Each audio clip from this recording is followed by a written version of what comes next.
Hey, good day again. It's Bob Trade Genius. I want to talk SPY here, and I just want to show you here. This is linear regression standard deviation lines going back. This one's going back to the just about at the 2016 lows here.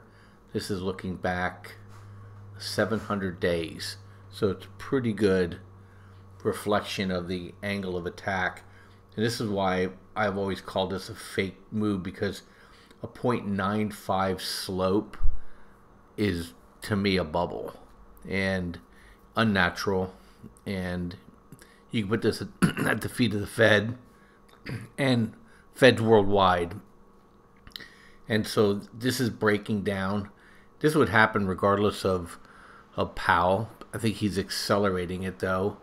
And but we got a point now where I drew this line out a couple weeks ago. I said this is the probably where it's going to be a bounce zone, and it looks like that's probably the case. I have no idea how much, but I think we're going to get a bounce. We're nearly, if you look at this, 4, 5, maybe even 6 standard deviations below normal here, and that's just way overdone. And like I said, I showed the thing about the VIX last chart. It's getting too high now, and nothing's really changed from a economic standpoint. This is algorithms front running and recalculating Fed balance sheets, and so they just went ahead and just plugged their number in, and now it's getting to a point where it's a little bit overdone. So look for a bounce, and I mean it could be a couple week, kind of a bounce too. Who knows? It could even theoretically come all the way back up and test the bottom of one of these standard deviation lines up here. So don't discount it. We've seen crazy things in 2008, and when the derivatives start getting funky, you'll start seeing these kind of moves. But what you want to do is once it comes up, you're going to want to just get the heck out of Dodge, because here's the target right here. This is 80% broken of the parabola is right here. It's a 78.9 fib line that usually holds it, and if that breaks, I drew this target. That's the 2016 bottom. Is then here's the 78 retracement of the 2009 low. That's not out of the question. And I think people who are really bearish even think this won't hold, and we're going to go back down and test basically the whole move up from 1982, and basically wipe out all of this stuff. But let's talk a week or two ahead at a time. And so that's kind of where I'm thinking right now. We zoom in a little bit here. So here we are. Here is that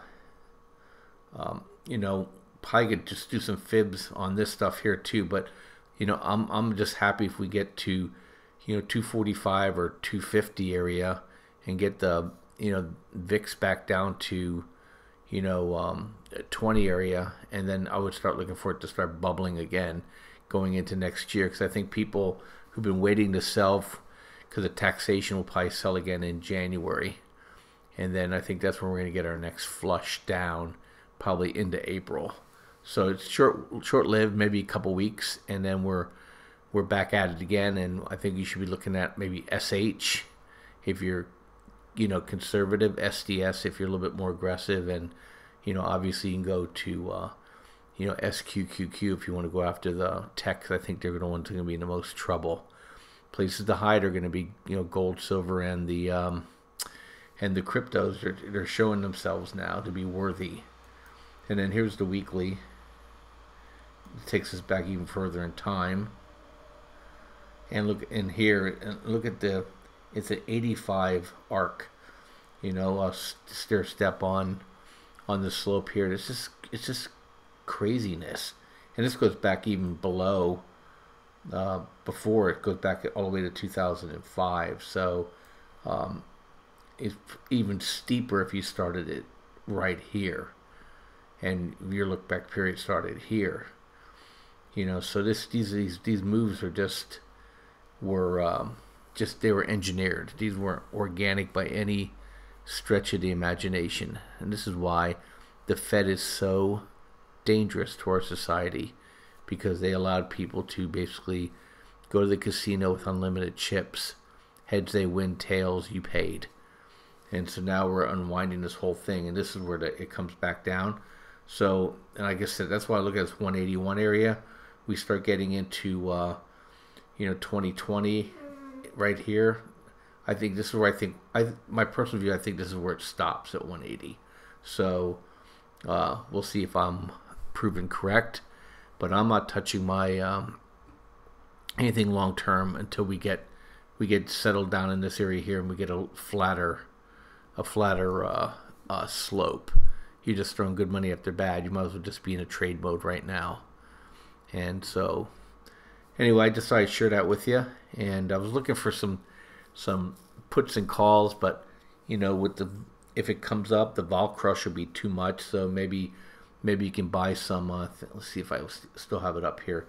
I was looking at some SQQQ puts, for January, to see if we can catch a quick move down from 1990 area to maybe 16 or 17, and you can make some if you even bought the 16s, as it comes down, you'll get gamma pushing those prices up for you, so you might get a quick double or triple on those.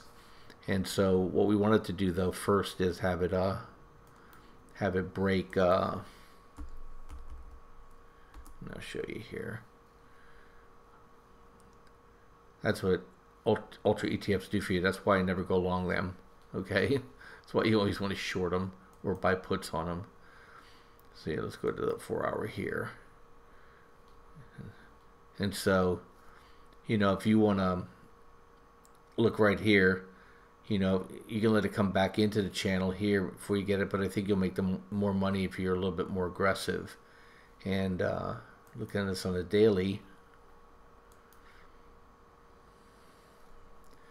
it's hitting the top of a downtrend line here too. So I think there's just opportunities here on just a quick trade on SQQQ, and then you can turn right around and probably buy it back at around 14 or 15, and then ride the next wave higher if you like those kind of things. I'd rather go non-leveraged and just go maybe RWM or SH, and things like that, and then be able just to protect your position. But anyway, thanks for listening. I'll catch you guys later. Bye.